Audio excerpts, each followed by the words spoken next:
Você quer ser cientista de dados em 2026?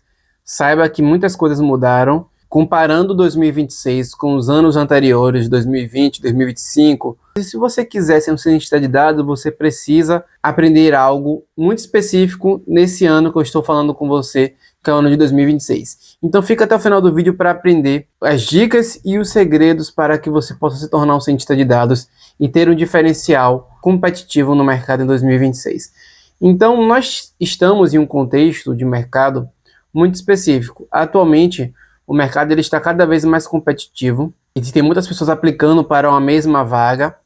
Nós, além de termos essa questão da competição, nós temos IA em várias tarefas. Então a IA ela é um parceiro, ela automatiza coisas e o cientista de dados ali, ele vai atuando junto com a IA. E, além disso, é necessário que o profissional ele tenha muita experiência prática e muito foco na entrega nesse ano de 2026.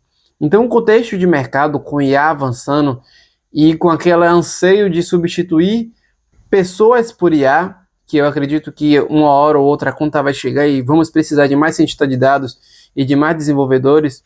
Mas enquanto estamos nesse hype, precisamos cada vez mais ter esses diferenciais e saber o contexto que nós estamos vivendo para superarmos da melhor forma possível. Então aqui eu vou dar 6 dicas para você se tornar um cientista de dados em 2026 e para você se tornar um cientista de dados melhor, caso você já seja um. Então a primeira dica é: aprenda a usar IA. Eu estou no ano de 2026, não sei quando você vai ver esse vídeo, mas o ano que eu estou falando atualmente é o ano considerado o ano da IA, junto com 2024, 2025 e 2026, que a inteligência artificial está dominando tudo e existe um hype muito grande associado a essa tecnologia. E qual é o ponto disso que eu estou falando? Por que é importante aprender a usar? Porque muitas pessoas no dia a dia, elas colocam os seus prompts, elas escrevem mensagem para o ChatGPT, para a Claude, para o Gemini, mas na verdade eles não sabem usar. Eles colocam, por exemplo, tem um problema de matemática, um aluno da escola. O que é que ele faz? Ele, em vez de tentar usar IA para aprender e tirar as dúvidas dele daquele conteúdo, ele joga a questão lá pronta para a IA responder e resolver aquele problema. Então ele não está utilizando a IA da melhor forma possível, porque ele poderia estar não só resolvendo aquela questão, ele poderia estar aprendendo antes até de resolver, para que da próxima vez ele tenha um raciocínio intuitivo muito melhor. A mesma coisa eu falo para a pessoa que faz código. Hoje a IA está escrevendo um monte de código aí, as pessoas não sabem que tipo de código a IA está escrevendo, ela só está pedindo para fazer um plano, a IA só apresenta o plano, a pessoa executa o plano que a IA pede, mas ela não refletiu se ali seguia os melhores padrões, se realmente deveria ter sido feito daquela forma, e aí vai subindo um monte de código, fazendo um monte de commit, de PR lá para o desenvolvimento de sistema, e aí um monte de bug vai sendo colocado em sistema em produção. E isso é um problema grave, porque as pessoas não sabem utilizar a IA. Não é porque a IA pode resolver o seu problema que ela precisa resolver. É claro que você pode colocar ela para resolver o problema, desde que você não esteja só transferindo para ela o problema.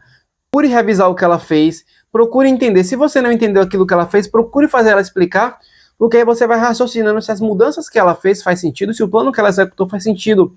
A mesma coisa é, você está com uma dúvida de código, joga lá e pede para te explicar. Então a IA é uma ferramenta de aprendizado contínuo e rápido, é como se você tivesse um professor particular que vai te ajudar.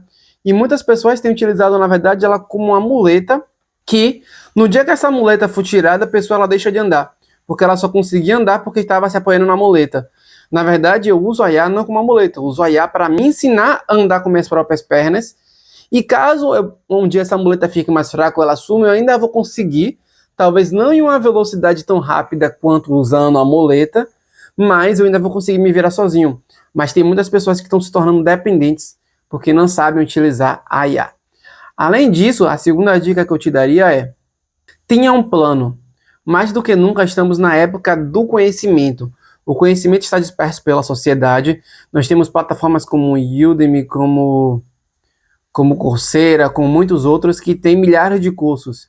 E se a pessoa vai se inscrevendo em um monte de cursos, 5 cursos de Python diferentes, 5 cursos de R, e ela não tem um plano claro de quando vai terminar, de qual curso ela vai fazer, ela vai ficar estudando infinitamente, ela vai postergar parte de de se tornar um cientista de dados por muito tempo. Ela vai gastar até tempo desnecessário em cursos que talvez não precisaria mais. Então ela faz 3 cursos de Python, sendo que um só talvez já resolvesse, em vez de ela fazer o curso de Python, pular para SQL, pular para Power BI, pular para estatística, ela vai fazendo um monte de cada um, ela vai misturando, ela termina o de estatística, depois volta para o de Python de novo, e ela fica um ciclo infinito de fazer vários cursos, de ver vários vídeos, e nunca finaliza o processo de aprendizado. Até porque, deixa eu te dizer algo, até hoje eu não sei tudo de Python. Então, se você acha que você não está preparado porque você não sabe tudo de Python do início ao fim, sinto dizer que você nunca vai estar preparado. Eu aprendo coisa de Python todo dia. Claro que os fundamentos eu tenho muito sólido, então eu consigo resolver problemas sozinho e com a ajuda da inteligência artificial. Mas existem muitas coisas que eu não sei. E nem por isso eu deixei de aplicar para vagas ou avançar. Então é claro que você não vai aplicar não sabendo nada. Isso não é incentivo para você ser negligente com seu conhecimento. Mas tem gente que está postergando e não tem um plano claro de quais cursos vão fazer. Então eu preciso estudar 8 conhecimentos: estatística, Python, R, SQL, enfim. Pega um curso de cada que você acha interessante, faz um, completa, finaliza todos esses e faz um projeto. Não fica fazendo um monte de curso sem parar, de vários assuntos misturados, que você nunca vai entender. Se vai fazer o curso de ciência de dados, escolhe um e faz. Não fica rodando sem parar. Então esse é um grande problema. Além disso, muita gente fica só estudando e vai aplicar para vaga sem ter projetos reais.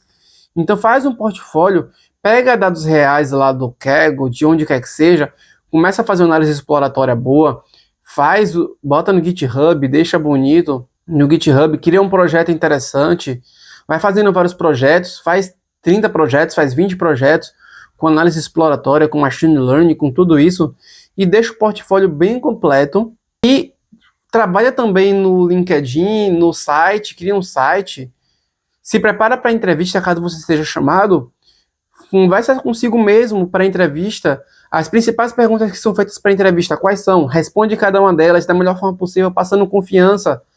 Então a pessoa fica só no conhecimento e acha que conhecimento é tudo. Esquece de desenvolver soft skill, esquece de preparar o LinkedIn, esquece de preparar projetos, e esquece de estar preparado em como apresentar esses projetos em uma entrevista e como preparar o currículo, que é uma etapa tão fundamental quanto. Então, ou a pessoa está emperrada nos cursos, ou ela está emperrada porque ela não consegue passar nas vagas que ela se inscreve.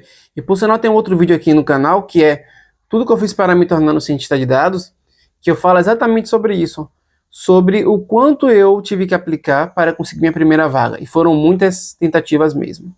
Além disso, a quarta dica que eu daria, que é o complemento a essa, é foque nos fundamentos. Muita gente não tem os fundamentos básicos de ciência de dados. Eles não sabem o básico. Ele, em vez de estudar os fundamentos, ter a base bem feita, não precisa ter um domínio completo para a sua primeira vaga, mas saber Python, saber se virar em SQL, saber se virar em R, saber como utilizar a inteligência artificial para usar SQL, para usar Python, para te ajudar no dia a dia, também saber vistoriar quando a IA está gerando uma coisa negativa. Tudo isso é importante, então os fundamentos eles nunca mudam, todo dia tem um conhecimento novo. Recentemente o Google lançou o chamado Google ADK, que eu tenho utilizado aqui bastante na empresa, que é a pipeline do Google para agentes. Então você importa lá o Google ADK e você já consegue colocar memória, colocar um monte de coisa no seu agente. Então eu tenho utilizado bastante, mas isso foi lançado recentemente. Então todo dia eu tenho que estar me atualizando. Só que o conhecimento básico de agentes que eu tive que aprender, o conhecimento básico de IA, o conhecimento básico de Python, ele não muda. Os fundamentos eles não mudam. A facilidade que eu tenho para aprender novas tecnologias, ela é muito mais rápida, porque eu tenho os fundamentos e eu sei como aprender coisas novas. É só uma extensão do conhecimento que eu já tenho. Então muita gente não trabalha os fundamentos e depois fica perdido quando precisa fazer o básico bem feito. Além disso, eu diria também que no ano de 2026, mais do que nunca, você precisa aprender IA. Se você está na fase de se inscrever em vagas, coloca isso na verdade que eu estou falando aí nos comentários. Toda vaga de ciência de dados pede algum conhecimento de inteligência artificial. Não vou generalizar dizendo que todas, mas não estou dizendo que vai ser a vaga que você vai trabalhar com RAG, IA e tudo mais. Mas todas querem que, por mais que você vai trabalhar com análise de crédito, machine learning em crédito, eles vão pedir para você saber algo de inteligência artificial. Então, saber inteligência artificial, saber o que é um LLM, saber o que é um agente, não significa que você vai saber instrumentar tudo do início ao fim, vai ser um engenheiro de IA. Mas você ter esse conhecimento básico, entender como é que funciona, como fazer um prompt bom, quais são as principais LLMs do mercado, como utilizar um modelo do Hugging Face, tudo isso vai te ajudar você a ter um conhecimento diferencial para as vagas de 2026. E para finalizar, tem um aqui que eu quero ressaltar bastante, tem muita gente que só foca na hard skill e não foca na soft skill, então não consegue lidar bem na empresa quando entra, ou na entrevista não consegue ser educado quando uma pessoa te contata no LinkedIn, ou quando você vai para a primeira parte da entrevista com RH, você não sabe o que falar, você é grosso, você não sabe se comunicar, você não tem espírito de equipe, mesmo que às vezes você se sinta desconfortável, às vezes você é mais tímido, mas se colocar à disposição para ajudar. Tudo isso é muito importante, então não estou dizendo que você vai ficar só na soft skill, vai focar só na soft skill e esquecer da hard skill. Após uma hard skill com fundamento bem feita, com os fundamentos bem construídos, foca um pouquinho no soft skill, em como você deve se portar numa entrevista, em como você deve lidar em equipe, dicas gerais de como você deve fazer para ir bem no seu dia a dia como cientista de dados. Tudo isso com certeza vai te ajudar. Então tem muita gente que só foca na soft skill e esquece da hard skill. Então minha dica para você também é: foque, por favor, na soft skill, porque isso vai fazer diferença lá na frente. Você vai ver, com certeza. Basicamente aqui eu te dei 6 dicas, algumas dicas talvez sejam mais úteis que outras para você, mas espero que essas dicas te ajudem a crescer e se tornar um cientista de dados melhor no mercado e fazer com que você consiga entrar na sua vaga ou subir a sua carreira profissionalmente. Então eu espero que você tenha gostado desse vídeo. Comenta aí se você ficou com alguma dúvida ou se você discorda ou concorda com algo desse vídeo. Dá um gostei se você gostou, se inscreve aqui no canal. Se você quiser conhecer algum dos meus cursos, está aqui na descrição do vídeo. Então é isso, até os próximos vídeos. Até logo. Tchau, tchau.